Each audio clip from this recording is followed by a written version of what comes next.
Clair Obscur Expedition 33 is a 2025 turn-based RPG developed by the French studio Sandfall Interactive. And right from the start, there's a lot I could say, and most of it's glowing.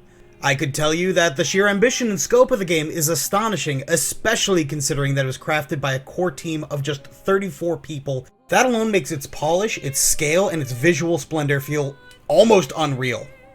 I could also tell you that the story is both beautiful and heartbreaking, gripping me from the very first minute and refusing to let go. I could talk at length about the combat system, which takes familiar JRPG turn-based formulas and evolves them into something even more thoughtful, more interactive, and frankly, more fun. I could even make the case that this game might have the best soundtrack I've ever heard in a video game, full stop. In fact, I could go as far to say that not only is it my favorite game of 2025 so far, but one of the most powerful RPG experiences I've ever had, period. But here's the thing. I've kind of buried the lead here, because I haven't even finished it yet. As of writing this, I'm currently in the middle of Act 2. So, while I can't give you a comprehensive full game breakdown the way I normally would in one of these videos, what I can offer is a focused deep dive into a particular theme that's been standing out to me. A thread that runs through the game's story, tone, and design so far that I haven't seen many people talking about, and I don't see in most games. I like to think of this video as kind of a time capsule, my thoughts frozen in the middle of the journey. Something I hope to loop back to once I've seen the full scope of what Clair Obscur has to offer. Clair Obscur Expedition 33 explores a number of broad, emotionally resonant themes throughout its narrative. You'll find familiar motifs woven into its world, ideas like camaraderie in the face of adversity, the power of hope when all seems lost, the weight of societal ambition, the attempt to both literally and figuratively punch God, and the quiet strength of altruism. These are staples of the RPG genre, and while none of them are particularly groundbreaking on their own, they're handled here with a great deal of nuance and sincerity.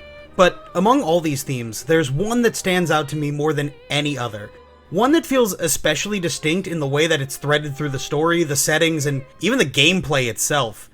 It's not the most uplifting message, but it's one that the game delivers with clarity and conviction. I'm the Cardboard Robot, and today we're going to talk about the core idea at the heart of Clair Obscur. The notion that, no matter how bad things seem, they can always get worse.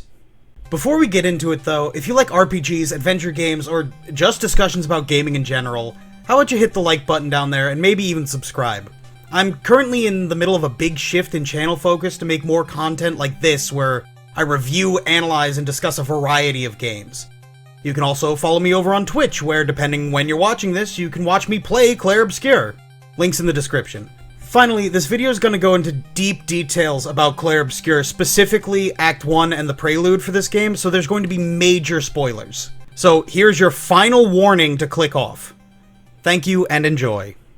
Dim dim da da da dim dim da da da dim da di dum. Dim dim da da da dim dim da da da dim da di dum. Clair Obscur begins in a way that frankly few stories dare to, with a quiet sense of finality.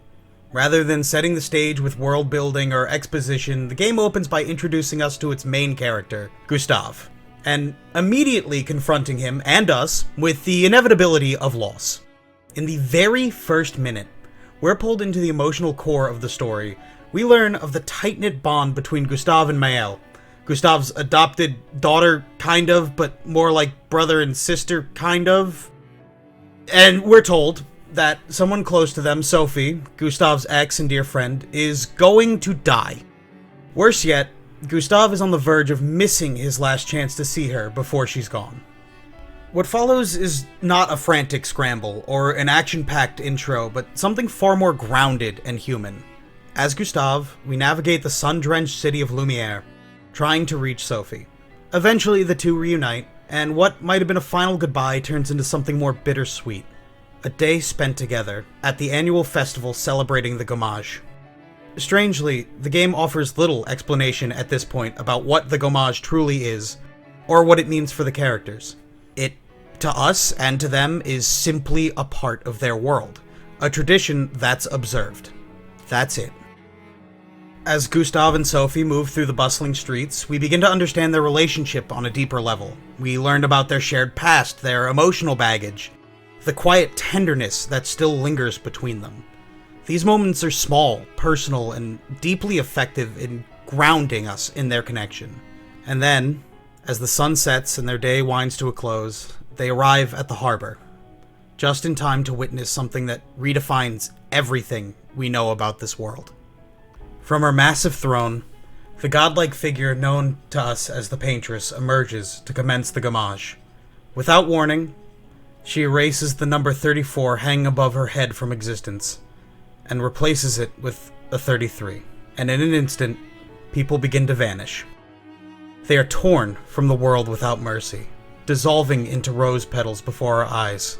Children are left calling out for their parents who no longer exist. Streets flood not with rain or blood, but with the soft floral remains of the dead. It's surreal. It's horrifying.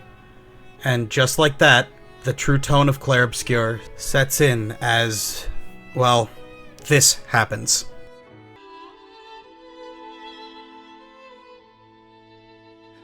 I'm here.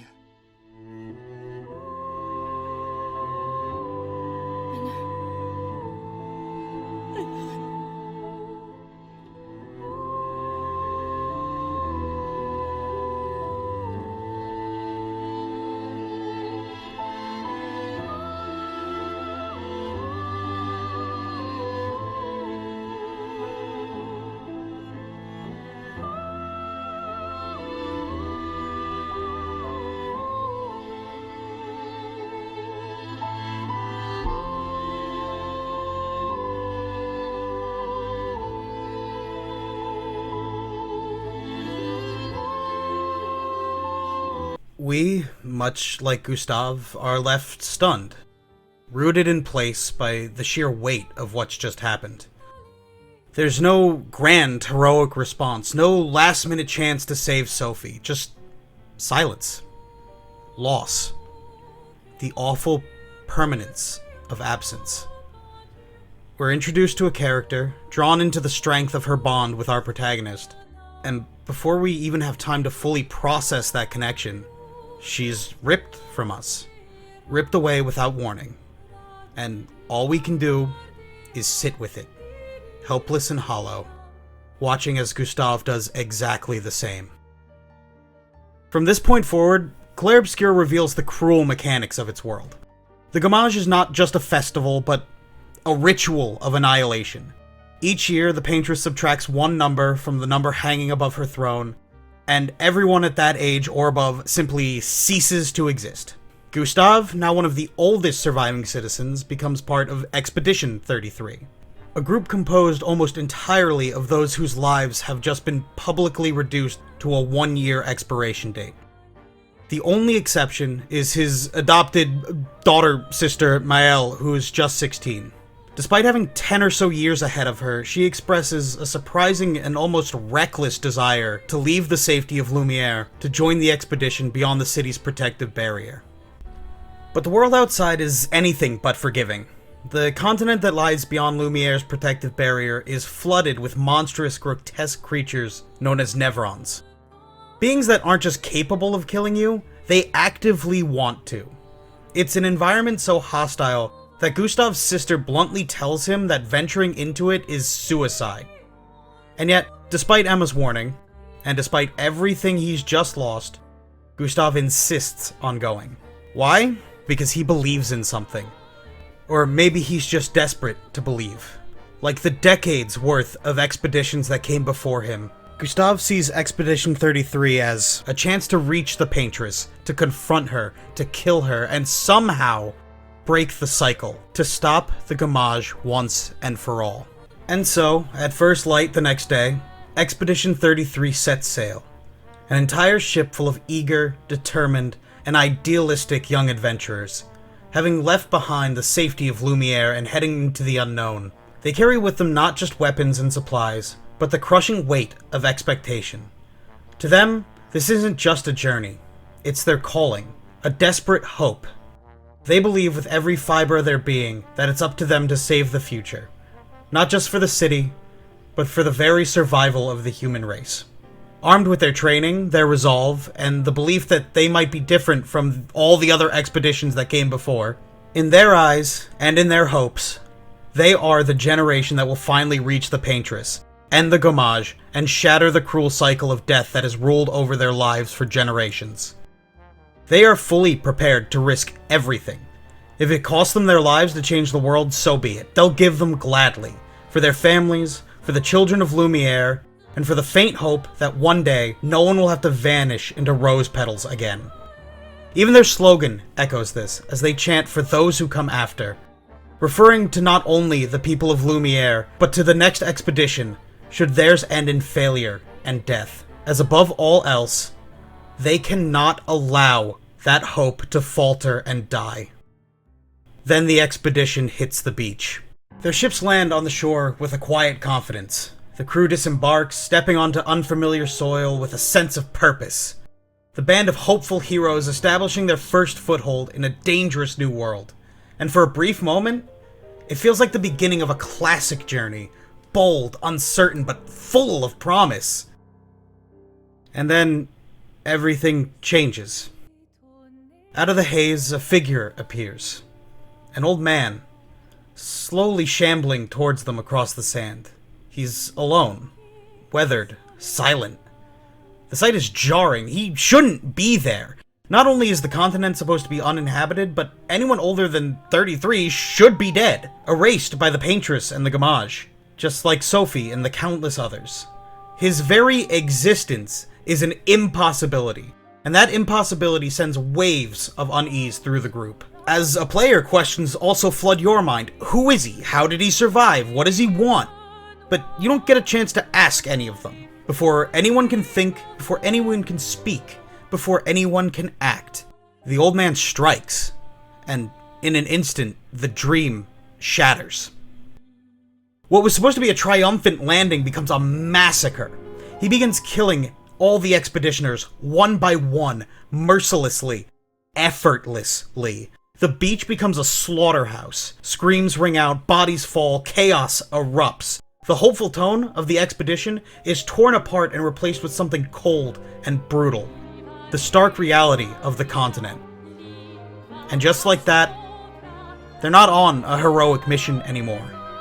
They're in a war zone. The wide-eyed optimism that carried these characters across the sea is drowned in blood and ash. Survival becomes the only goal, and the fear is palpable. The confusion is total. Everything you thought you were prepared for is meaningless now. And once again, just like the day of the Gommage, you're forced to watch everything you care about ripped away, without warning, without reason. So much death, so quickly, and the journey hasn't even begun. Gustave regains consciousness, battered and disoriented, with no one around to answer the gnawing silence. He finds himself far from the once busy shoreline. The sounds of the sea, the laughter of his friends, the shouting of the hectic battle he barely survived. All sounds of life have vanished. He's completely and utterly alone. Staggering to his feet, he begins to wander through the foreign terrain, trying to get a sense of his surroundings. The world beyond Lumiere is strange and hostile, but it's not the landscape that unsettles him. It's the absence. The total, suffocating absence of everything and everyone that was supposed to be here. And then, in a cavern, he finds it. A pile. A twisted, tangled mass of bodies. His comrades, his friends, the hopeful and brave souls of Expedition 33, stacked like discarded debris. There is no dignity in death here. No heroics, no ceremony, no last words, just cold, mangled bodies in a dark cavern. These were the people who dared to believe, the ones who left everything behind to change the world. And now, they're nothing more than a grotesque monument to the futility of that hope. Sitting amidst those corpses, Gustave breaks. The weight of it all, the loss of Sophie, the horror of the Gommage, the massacre on the beach, and now this. It all crashes down on him. The mission is over, the future is gone. There's no one left to save, and no reason to keep going. Overcome with despair, Gustave makes a decision. He's going to end his life right there and then. because in this moment, surrounded by silence and death, it seems like the only bit of control he has left. But before he can pull the trigger, Gustav is stopped. At the last possible moment, a voice, familiar, firm, and undeniably real, gets through to him. It's Lune, another member of Expedition 33. She's alive, and she's not about to let Gustav die. With a mixture of tough love, stubborn resolve, and a well-timed battle with a Nevron, she drags him physically and emotionally back from the brink. Lune is the spark Gustav needed, the reminder that not everything is lost, and that they still have a responsibility to complete the mission no matter what. And side note, she's also the best girl, and I would absolutely kill and die for her, no question. With Lune by his side, things start to shift. The world is still cruel and hostile, but for the first time since the massacre, there's a flicker of hope. Soon they discover that they're not the only survivors. Maëlle is still alive, and miraculously unharmed in a magic mansion that may or may not exist outside the bounds of physical reality. She's safe, stubborn as ever, and just as determined to explore the world. Then there's Ciel, a close friend to both Gustav and Lune, who's also managed to survive the beach. Their presences bring comfort and strength to the group. And then there's Esquier, a strange, wonderful creature with a heart just as big as his weird giant body. Esquier joins the group and instantly earns his place, not as a party member, but as both a lifeline of joy in an otherwise bleak world, and the party's obligatory JRPG vehicle for traversing the overworld. And side note, he's also the best boy, and I would absolutely kill and die for him, no question. With the survivors reunited, for a brief, fleeting moment, it feels like the tone from the beginning of the expedition has returned. There's camaraderie again, purpose, a cautious kind of optimism, and maybe, this broken group can still complete the mission. Maybe they can still defeat the Paintress. Maybe they can still win. And just when you start to believe in that fragile hope again, it's all ripped out from under you. The end of Act 1 is where Clair Obscur violently tears away any lingering sense of comfort or optimism, and reminds you in no uncertain terms, it's just not that kind of story. It all starts on a high note, after an intense boss fight, one that leaves you feeling not only powerful but clever if you play the boss the right way. You begin to think, maybe you've turned a corner. The group has momentum. You've survived the impossible. You're learning, you're growing stronger, you've earned this moment of triumph. And then, in a blink of an eye, it's all taken away. Gustav and Maëlle are separated from the rest of the team, just in time for him to return. The old man, the same impossible, brutal figure who decimated Expedition 33 on the beach. There's no time to regroup, there's no backup coming. It's just Gustav, who now has been physically separated from even Maëlle, alone, desperate, terrified, and willing to do whatever he has to do in order to protect Maëlle. What follows isn't a noble battle or a heroic last stand. It's a panic-stricken, lopsided fight against a force Gustav has no real hope of defeating. The fight is outright pathetic, but Gustav fights anyway.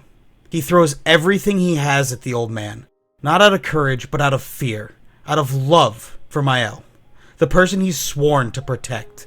Out of sheer refusal to let her die, he does everything he can. And it means nothing. It's all in vain. Just one clean, merciless strike, and Gustav, the main character, our anchor, the lens through which we've experienced this entire game through so far, is just gone. Just like that. We don't even get the illusion of control at this point. We, like Maëlle, are forced to watch it happen, unable to do anything to change the outcome. Helpless, horrified, devastated. We are forced to just sit there with the weight of the moment again. It's not just a death. It's a statement. A moment that reframes everything. Your safety, your assumptions, your role in the story. The world doesn't care how much you love a character. It doesn't care what you've earned or how smart you played. It's cruel, and it will continue to take from you until there is nothing left.